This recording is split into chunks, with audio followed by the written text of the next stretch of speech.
একটু বসতে দেয় না, সমানে কাজ কাজ আর কাজ। আজকে রবিবার কাজ করব কেন? তোমরা কাজ করবে না, তোমরা ছুটি নেবে। ও বাবা, আজ তোমাদের ছুটি তো নাই, আবার বলাও মুশকিল, কারণ আজকে তোমাদের ছুটিতে মার পড়েছে। বুঝতে পেরেছি, তোমাদের ছুটি মার পড়েছে বলে তোমাদের গা জ্বলে যাচ্ছে, তাই না? ঠিক আছে, তারপরে এখন চা চাই নাকি? ঠিক আছে, দিচ্ছি, চা দিচ্ছি।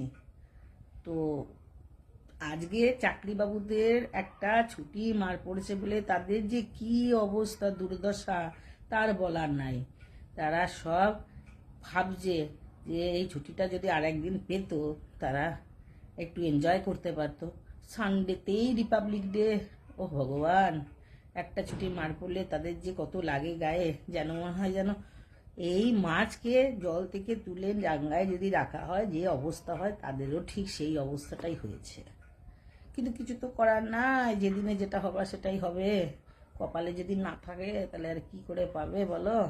আর আমরা কোনো কিছু নেই, কোনো চিন্তা করি না যে কবে আমাদের ছুটি, কখন আমাদের ছুটি, কত পয়সা আমরা পাচ্ছি, কোনো কিছু নেই। বিনা বেতনে দিব্যি আমরা সব কাজ করে যাচ্ছি।